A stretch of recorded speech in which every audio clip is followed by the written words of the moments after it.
Welcome to 5D media. ఈ వీడియోలో మనం గుడివాడ నియోజకవర్గంకి సంబంధించిన 2024 అసెంబ్లీ ఎన్నికలపై సర్వే రిపోర్ట్ చూద్దాం. అంటే ఈ నియోజకవర్గం అంటే గుడివాడ నియోజకవర్గం యొక్క సర్వే రిపోర్టు ఒకటి గతంలో కూడా మేము యూట్యూబ్ ఛానల్లో పెట్టడం జరిగింది. 5D మీడియా యూట్యూబ్ ఛానల్లో దాన్ని బాగానే మీరు ఆదరించడం కూడా జరిగింది. అప్పుడే మేము చెప్పడం జరిగింది. అంటే ఇది అప్పుడున్న పరిస్థితులు బట్టి మేము చేసిన సర్వే రిపోర్టు. రాబోయే రోజుల్లో అంటే ఎన్నికలు దగ్గర పడుతున్న కొద్దీ మరి ఒకసారి సర్వే చేసి ఆ రిపోర్ట్ కూడా మేము ముందుకు తీసుకొస్తామని చెప్పడం జరిగింది. ఆ ప్రకటన ఆధారంగా ఇప్పుడు మళ్ళా గ్రౌండ్లో ఉన్న పరిస్థితులు అప్పటికి ఇప్పటికి ఏమైనా మారాయా లేదా అనేది తెలుసుకుని గ్రౌండ్లో ఉన్నటువంటి పరిస్థితులని అంచనా వేసి మళ్ళా కొంత సర్వే అంటే కొన్ని ప్రాంతాల్లో తిరిగి అక్కడ క్యాస్ట్ వైజు అన్ని నియోజకవర్గం వారీగా ఉన్న కులాల వారీగా ఒక సర్వే చేయడం అనేది జరిగింది. అంటే ఏ క్యాస్ట్ ఎటువైపు ఉన్నారు, ఏ క్యాస్ట్లో ఓట్లు ఎక్కువ ఏ పార్టీకి ర్యాలీ అవుతున్నాయి అనే విషయాలన్నీ కూడా ఈ సర్వే రిపోర్ట్లో మీకు నేను తెలియపరుస్తాను. సర్వే రిపోర్ట్లోకి వెళ్లే ముందు ఒకసారి ఈ అభ్యర్థుల యొక్క గత చరిత్ర ఒకసారి చూద్దాం.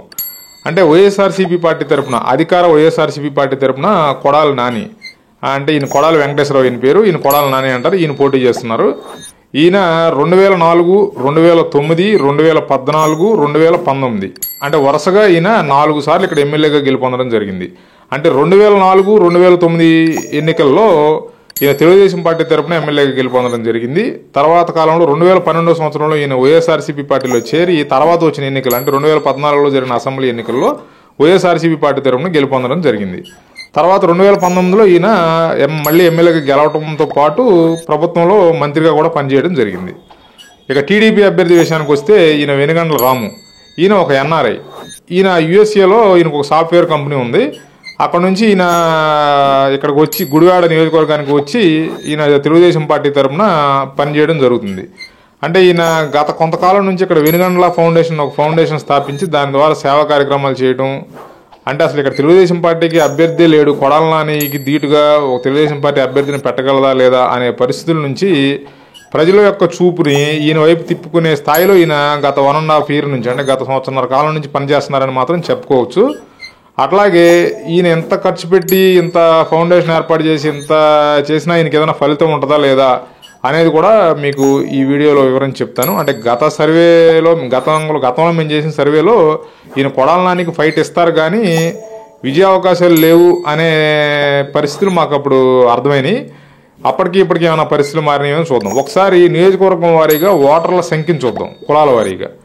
అంటే ఇక్కడ గుడివాడ నియోజకవర్గంలో ఎస్సీ ఓటర్లు అధికంగా ఉంటారన్నమాట. సుమారుగా 53,000 ఓట్లు ఎస్సీ సామాజిక వర్గానికి సంబంధించిన ఓట్లు ఉన్నాయి. తర్వాత ప్లేస్లో కాపులకు సంబంధించిన సుమారు 25,000 పైచిలకు ఓట్లు కాపులకు సంబంధించిన ఓట్లు ఉన్నాయి. తర్వాత అత్యధికంగా అసలు మొత్తం బీసీల ఓట్లు అత్యధికంగా 70,000 పైగా ఓట్లు ఉంటాయి. కానీ బీసీల్లో కులాల సంఖ్య ఎక్కువ ఉంటుంది కాబట్టి ఓన్లీ కులాల పరంగా చూసుకుంటే ఎస్సీ సామాజిక వర్గానికి సంబంధించిన ఓట్లు ఇక్కడ ఎక్కువగా ఉన్నాయన్నమాట. అదేవిధంగా బీసీల్లో ఉన్నటువంటి యాదవ్ ఓట్లు 15,000 పైచిలుకుగా ఉన్నాయి. తర్వాత గౌడాస్కి సంబంధించిన ఓట్లు ఒక 14,000 పైచిలుకుగా ఉన్నాయి. ఇక్కడ ఆశ్చర్యకరంగా ఇక్కడ కమ్మ ఓటర్లు కూడా 10,000 ఓట్లు ఉన్నాయి. అమ్మ సామాజిక వర్గానికి కూడా ఇక్కడ ఈ నియోజకవర్గంలో 10,000 ఓట్ల దాకా ఉన్నాయి. ఇక్కడ ఇప్పుడు కులాల వారీగా ఏ ఓటర్లు ఎటువైపు ఉన్నారు అంటే గతంలో కానీ ఇప్పుడున్న పరిస్థితులను ఒకసారి చూసుకుంటే ఇక్కడ 53,000 ఓట్లు ఎస్సీ సామాజిక వర్గం ఓట్లు మొత్తం కూడా కొడాలి నానికి ప్రధానమైన ఓటు బ్యాంకు. తర్వాత కాపుల్లో ఒక స్ప్లిట్ ఉంటుంది. కొంతమంది తెలుగుదేశం పార్టీ వైపు ఉంటారు, కొంత ఓటింగు కొడాలి నాని వైపు ఉంటారు. తర్వాత యాదవ్సు, గౌడాసు, ఈ కమ్మవారు ఇవి అందరిలో కూడా స్ప్లిట్ ఉంటుంది. అంటే గతంలో హిస్టరీ ప్రకారం చూసుకుంటే. కానీ ఓన్లీ ఎస్సీ సామాజిక వర్గం గంప కొత్తగా మొత్తం కొడాలి నాని వైపే ఉంటారు.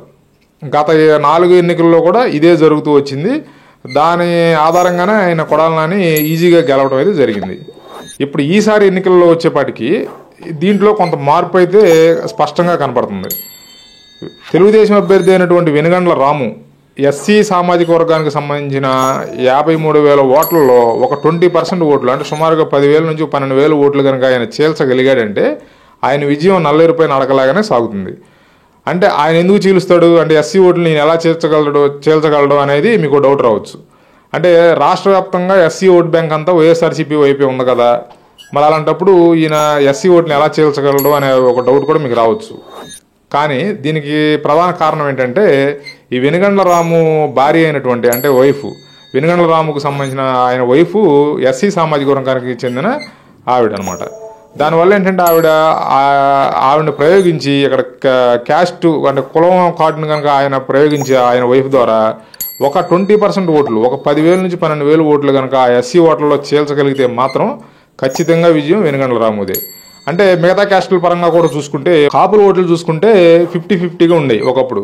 కానీ ఇప్పుడు ఏమైందంటే ఈ కొడాల నాని గతంలో పవన్ కళ్యాణ్ మీద చేసిన వ్యాఖ్యలు, ఇప్పుడు రీసెంట్గా ఈ మధ్యన చిరంజీవి పైన వైఎస్ఆర్సీపీ పార్టీ వాళ్ళు చేస్తున్న వ్యాఖ్యల వల్ల ఈ కాపు ఓటింగ్ మొత్తం కూడా నెమ్మదిగా వైఎస్ఆర్సీపీకి దూరం అవుతున్నట్టుగా కనపడుతుంది. ఇక యాదవులు గౌడాస్ కూడా 50-50గా ఉండేవారు గతంలో. వైఎస్ఆర్సీపీకి తెలుగుదేశం పార్టీకి 50-50గా ఉండేవారు. ఈసారి కూడా 50-50గా ఉన్నప్పటికీ కూడా అంటే కమ్మ ఓట్లు కాపు ఓట్లు పూర్తిగా వెనుగండ్ల రాము వైపుకి ర్యాలీ అవ్వటం వల్ల ఈ ఎస్సీ ఓట్లలో కొంత ఓట్లను చేర్చడం వల్ల అంటే బీసీల్లో ఈ 2 కులాలు అంటే గౌడాసు యాదవ్స్ కాకుండా ఇంకా వేరే కులాల ఓట్లు కూడా కొంత వెనుగండ్ల రాము వైపు అంటే ఆయన ద్వారా లబ్ధి పొంది ఈ గత సంవత్సరాల కాలం నుంచి ఆయన చేస్తున్న సంక్షేమ కార్యక్రమాలు నియోజకవర్గం వారీగా ఆయన ఫౌండేషన్ ద్వారా అందరికీ సేవలు అందించుతూ ఉండడం వల్ల కొంత ఓటు బ్యాంకుని బీసీ ఓటు బ్యాంకుని కూడా ఆయన వైపు తిప్పుకోగలిగాడు. ఈ ఇత్యాది కారణాల వల్ల ఈసారి అంటే ఇప్పుడున్న గ్రౌండ్ పరిస్థితులను బట్టి చూసుకుంటే మాత్రం వెనుగండ్ల రాముకి విజయ అవకాశాలు ఎక్కువగా ఉన్నాయి. ఒకవేళ ఎస్సీ సామాజిక వర్గం ఓట్లు కనుక మనం 20% చేల్చగలిగితే అన్నాం కదా, ఒకవేళ 20% చేల్చకపోయినప్పటికీ పూర్తిగా మళ్ళా ఎస్సీ సామాజిక వర్గం ఓట్లన్నీ కొడాల నాని వైపు ఉన్నప్పటికీ కూడా వెనుగండ్ల రాము అతి కష్టం మీద అంటే స్వల్ప ఓట్లతో అయినా గెలిచే అవకాశాలే ఇక్కడ ప్రస్తుతం గ్రౌండ్ రిపోర్ట్ని బట్టి గుడివాడ నియోజకవర్గంలో కనిపిస్తున్నాయి. ఇంకొక విషయం ఇక్కడ మనం గమనించాలి. అంటే ఇంకా ఎలక్షన్కి దగ్గర ఒక 20 రోజులు సమయం ఉంది. కానీ ఈ రాజకీయ నాయకులు ఎన్నికలు దగ్గర పడుతున్న కొంది గేమ్ ప్లే చేస్తూ ఉంటారన్నమాట. రోజుకు ఒక గేమ్ ప్లే చేస్తుంటారు. నియోజకవర్గాల వారీగా ఎవరికి వారు లోకల్గా అంటే రాష్ట్ర స్థాయిలో రాష్ట్ర నాయకత్వం అంటే తెలుగుదేశం రాష్ట్ర నాయకత్వం కానీ వైఎస్ఆర్సీపీ రాష్ట్ర నాయకత్వం కానీ వాళ్ళ స్ట్రాటజీలు వాళ్ళు ప్లే చేస్తూ ఉంటారు. నియోజకవర్గాల వారీగా అక్కడ ఎమ్మెల్యే అభ్యర్థులు ఆ పార్టీల తరపు నుంచి పోటీ చేసిన ఎమ్మెల్యే అభ్యర్థులు కూడా వాళ్ళ స్ట్రాటజీలు వాళ్ళు ప్లే చేస్తూ ఉంటారు. ఎన్నికల దగ్గరికి వస్తున్న కొందికి రకరకాల ప్రయోగాలు చేసి అంటే ఈ అభ్యర్థులు అంటే నేను ఏ పార్టీని ఉద్దేశించి అనట్లేదు, ఇక్కడ ఏ పార్టీ అయినా కూడా ఎన్నికలు దగ్గర పడుతున్న కొద్దీ ప్రజల్ని వాళ్ళ దగ్గర ఉన్న టమారు విద్యలతో అంటే కులాలు మతాలు డబ్బు ఇలా రకరకాల ప్రయోగాలు చేసి ఆ నియోజకవర్గం స్థాయిలో చాలా మార్పులు కూడా జరుగుతూ ఉంటాయి. అంటే ఎన్నికలకు ఒక రోజు ముందు కూడా భారీ మార్పులు జరిగే అవకాశాలు ఉంటాయి. ఏదో ఒక ఇన్సిడెంట్ జరుగుద్ది, ఏదో ఒక అభ్యర్థి బెనిఫిట్ అయ్యే అవకాశాలు ఉంటాయి.